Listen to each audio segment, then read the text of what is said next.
And Mine Crypto here. I hope we're all having a wonderful day. And the title of the video is Can You See It? And please remember to subscribe, hit that notification bell so that you don't miss any further videos. Remembering none of this is financial advice. I am not a financial advisor, and none of the information provided in this video should ever be taken as a signal to buy or to sell.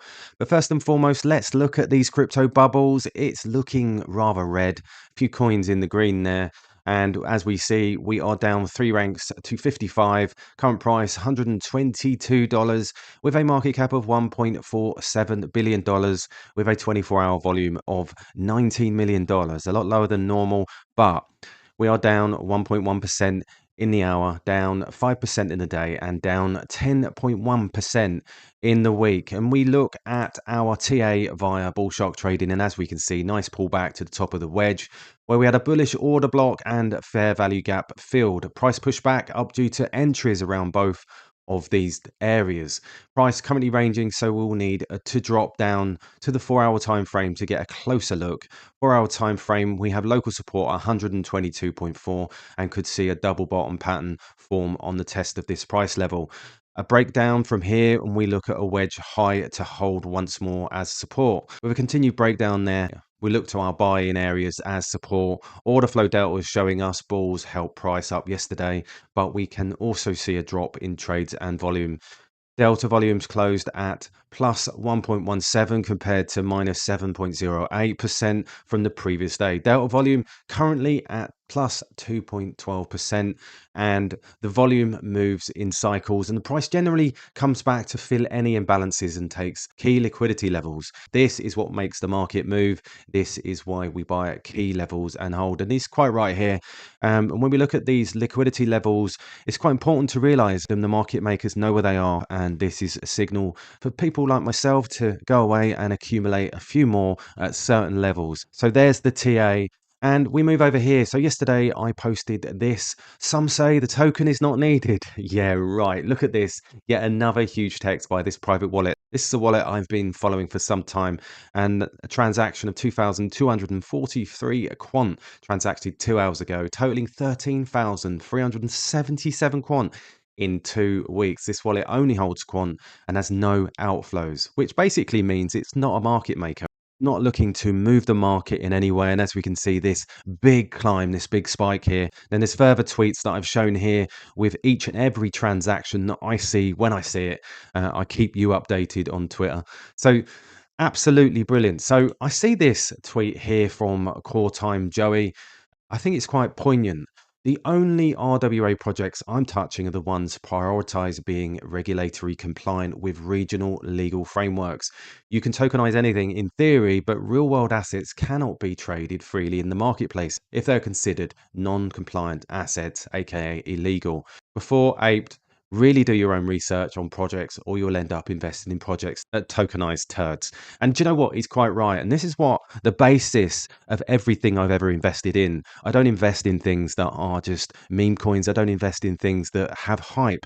I invest in things that are first and foremost looking at standardization, regulation, compliance, and then I look at everything else. Because if first of all that door doesn't open on compliance, then you're in a project that's going to have battles later on to try and find the compliance. I'd rather work with someone that looks at the issues first and foremost, just like a business, and then work from there. And most of the projects that I look at, especially quant, and others like NXRA, and others like Stronghold, SHX, and many, many others like HBAR, XLM, all following the route of looking at compliance first of all, adhering to that first, and looking beyond that from there.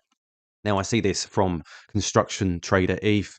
Quant Overledger is interoperability standard, and as we can see here, a mind map of digital currency interoperation space is given in figure 5. The initial idea for this mind map originated with Eric Cohen Private Communication Identifier in a prior section 2.3 as an XBRL guru and a national participant in ISO TC 307. An interoperability standard has to address most of the attributes. So if we look here, ISO TC 307, which happens to be Gilbert Verdion's actual baby, and this has to be adhered to. for these interoperability standards, which is which is a no-brainer to me. Now, if you look here again, construction trader Eve, if you didn't already know the role of blockchain bridges in recent years, blockchain bridges have emerged as a vital solution for overcoming the interoperability challenge. These bridges serve as connections that allow tokens to move from one blockchain to another. They consist of on-off chain services and on-chain elements, enabling the transfer of digital assets and their associated information between different blockchains. One remarkable solution for building secure and interoperable blockchain bridges is the Secure Asset Transfer Protocol, SATP. We talk about this a lot. The bridge developed by Quant in collaboration with the IETF, the Internet Engineering Task Force, and the Massachusetts Institute of Technology.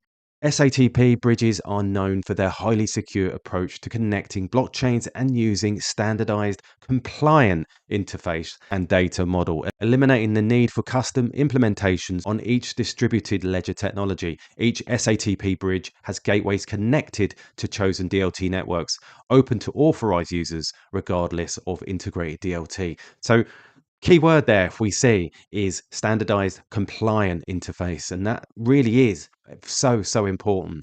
Now, I see this tweet from Memento Confi, and this was back in 2021. So much foresight here as well. Quant seems highly likely to enter the Billionaire Boys Club in the next month. This was back when it was below that billion market cap, with no intention or chance of returning to sub 1 billion market cap. What once was an ICO with a white paper and a vision now has become a leading entity worldwide for blockchain operability.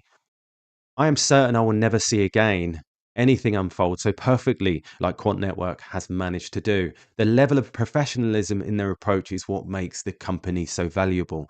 No big promises, no empty hype, no going along with the crypto cowboy market in 2017. Instead, they're stuck to their vision and planning, focusing on tech at the start, not marketing, regulation, not token price, standardization, not number of listings on exchanges. And wow, that really hit home of seeing lots of other information about regulation and compliance and why it is first and foremost what needs to be focused on. Then we see here fundamentals first, both for company and industry as a whole. After laying the foundation, the building starts. Attract new talent, rebrand, network, marketing, prepare for actual utility.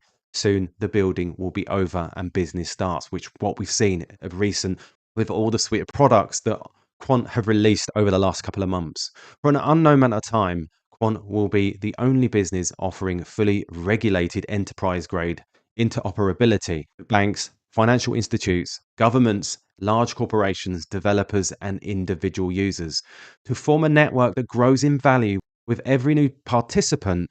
In turn, increases incentive for the next one to join. This creates a positive feedback loop, the network effect, nonlinear growth, as explained by Metcalfe's law.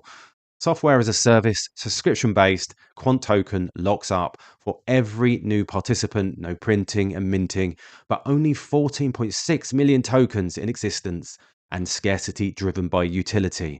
And the CEO, Gilbert Verdin, held positions in the EU advisory boards and founded again the ISO TC 307 for blockchain and DLT. Endorsements from Oracle, Hyperledger, Deloitte, and KPMG, collaborations with SIA, MIT, meetings and connections with the largest central banks in the world. Don't make the mistake of being it's only 5 to 10x from here, but see the bigger picture. Think about the global monetary system's policies, how technology is exponentially advancing and adopted in an S-type curve. Paradigm shifts are happening right in front of our eyes. Quant is the investment of a lifetime in any stage of business life cycle, from ROI, risk POV. I truly believe it's only getting better. And a great summary there because it just provides all the information. Even back then in 2021, people are still believing, even to this day, and we're seeing the progress even from then until now, and how much Quant Network has grown and how it will continue growing into the future. So there you go, guys. Absolutely amazing stuff here.